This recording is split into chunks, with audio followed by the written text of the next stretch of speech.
I grew up with my three sisters and my mum and my dad, and from the surface everything looked really good.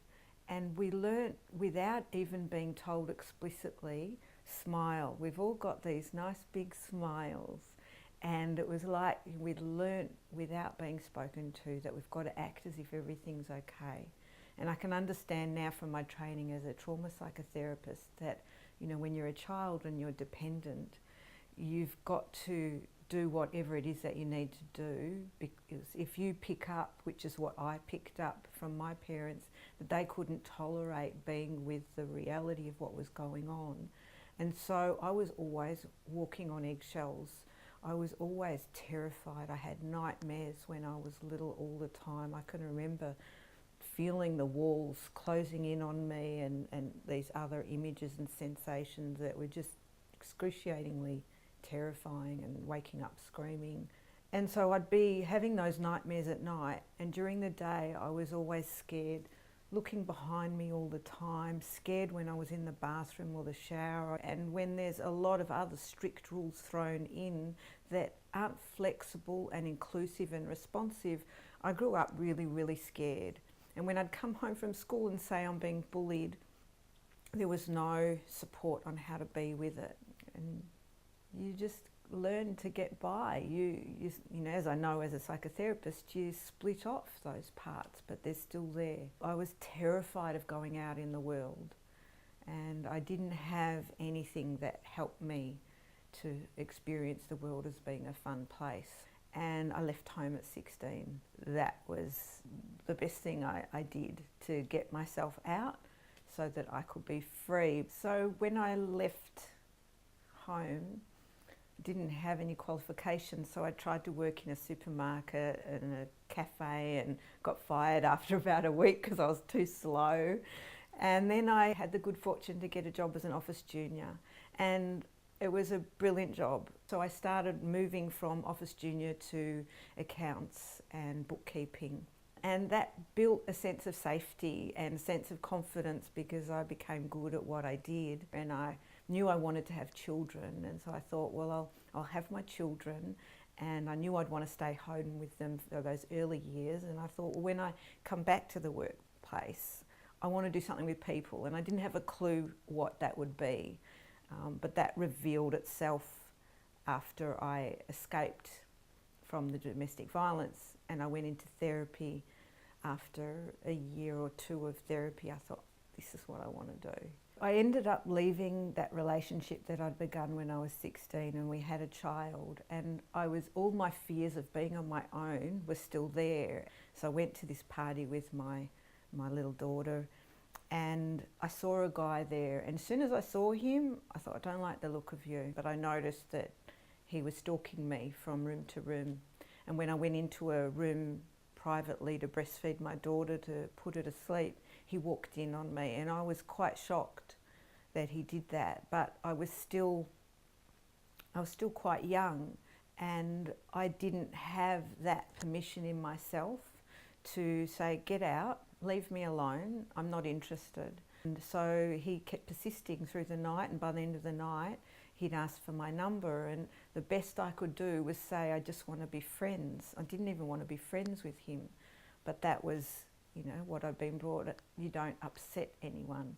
From then he kept contacting me, and you know, I couldn't say no. And I can remember walking down the street on a date with him, and just my heart sinking, and felt like my whole world crumbled, that I can't escape.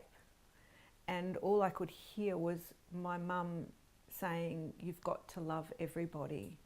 And so I gave up, and I surrendered to loving this person. And I didn't realise it was abusive when I was going through it. I was used to it not being about me, it being difficult, being scared. That was just the normal template. I knew it didn't feel good. I knew I didn't want to be there. I just felt stuck, and I was overwhelmed, so I just continued. Towards the end of that relationship, I'm sitting in the doctor's clinic, and you know how they have the notice boards, and there was this notice on there that says, does your partner do this? Does your partner do that? And in my head, I'm saying yes to everything. In small print, it says you're in a domestic violent relationship. That was how I found out of what I was living with, and it shocked me. And I didn't have anyone I could talk to, didn't have a relationship with a doctor. It's an empty piece of paper. Those things aren't helpful unless you've got people where those pieces of paper are that can initiate. Because as a psychotherapist in the 23 years that I've worked, I don't recall one person ever coming into the room and saying, I live with domestic violence. It's always me helping them recognise what they're living with. And so information is useless without people that can help. And that's why from my own family and everything, I do what I do. When you're inside anything that's overwhelming, toxic, domestic violence, you're inside it and your brain disconnects. You can't cope with. There isn't the safety, the support or the resources to be with what you're being with. It was only after I escaped that things could fall into place and my feelings could land, my realizations could connect. To me, the biggest problem in our society is not necessarily domestic violence, it's that we can't talk about the uncomfortable, whether it's domestic violence or drugs or severe illness or mental illness, anything. We don't know how to talk about it. And if we can't talk about the uncomfortable, what happens is we get unconscious, involuntary patterns that come up that will say things like, it's none of my business, or I shouldn't get involved, or I might get rejected, so it's better for me to just stay being as a friend. And it doesn't help. It colludes with and it creates something continuing to build momentum that needs containing. And so I see it every day. I hear it on the radio, when I'm in the taxi or when I'm in the Apple store. But if we don't have the emotional muscle to stay with the uncomfortable, to get back to that place, we're all disconnecting all the time. And we've got all of these things that are meaning, I don't trust you as much because of what's happened before, but I'll act as if I do trust you as much. And we're all going around with these smiles and masks and trying to make everything okay instead of being direct and real.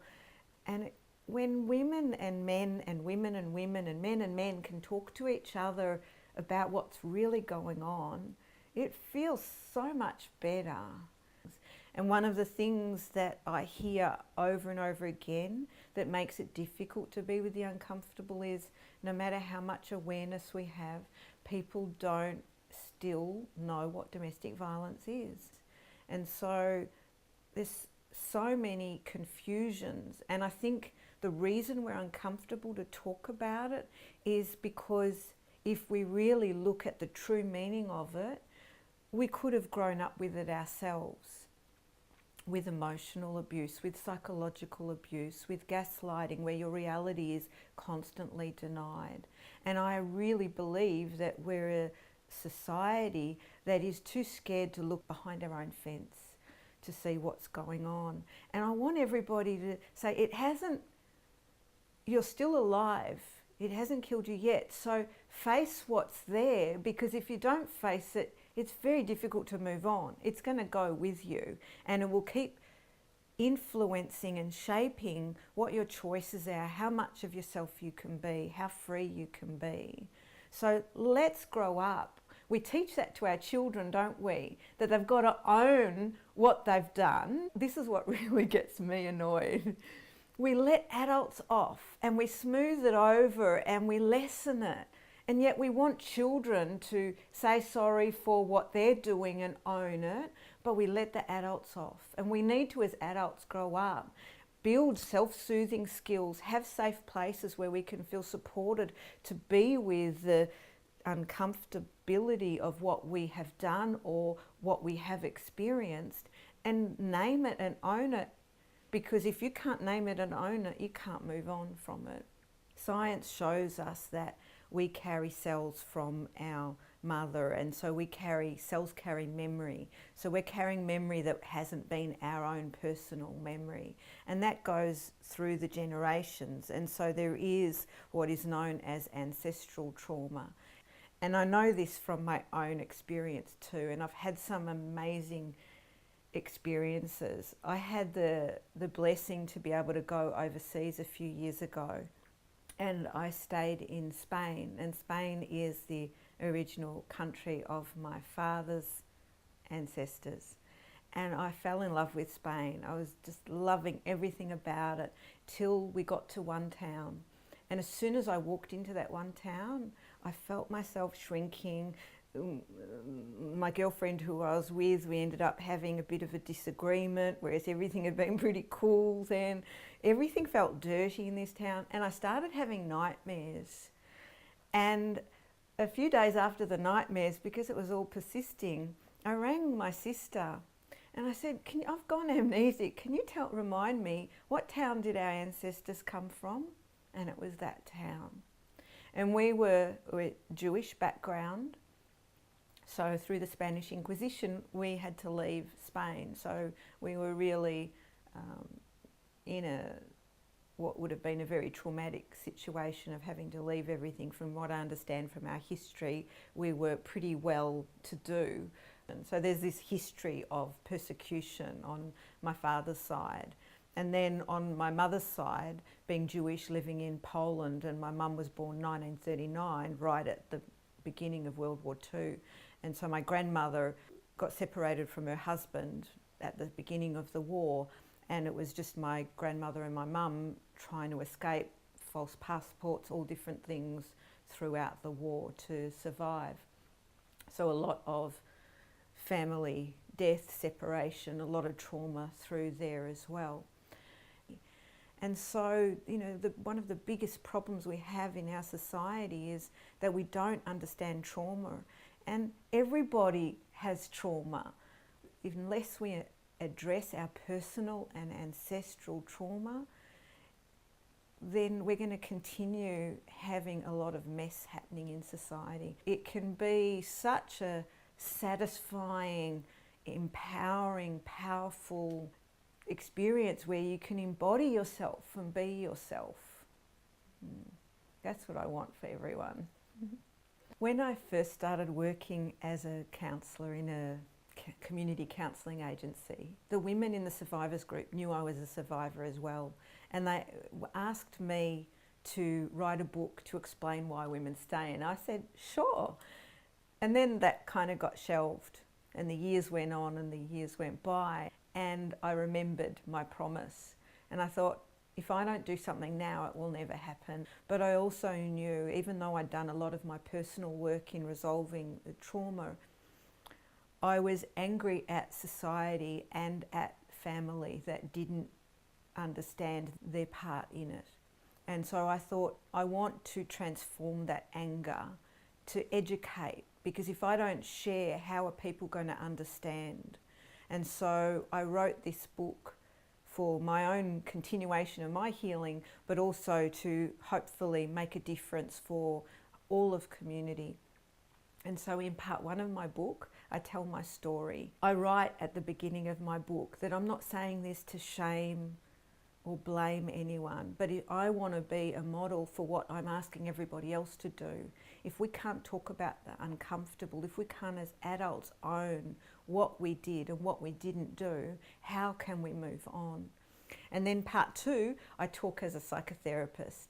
So I weave in 11 fairy tales, and that came about organically in a session with a client many years ago, and I didn't even realise that I was going to start telling her a fairy tale, and that really shaped my journey in working with women with domestic violence.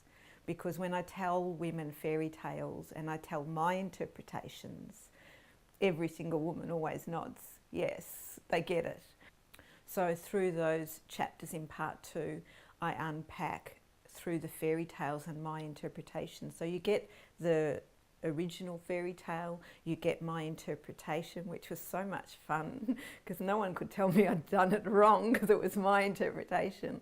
And I weave in things from trauma theory, from psychology, from history, to present my understandings about the way that the whole of society is contributing to keeping domestic violence in place. The beautiful thing is that when women read my book, the thing that I'm hearing them say over and over again, which blew me away, is they say, I can't put it down. And one, that blows me away because it's a big book, and two, because it's about domestic violence. And yet women are hungry to hear the truths that people aren't comfortable to talk about in a creative, non-blaming, non-shaming way. So my book is called The Wolf in a Suit.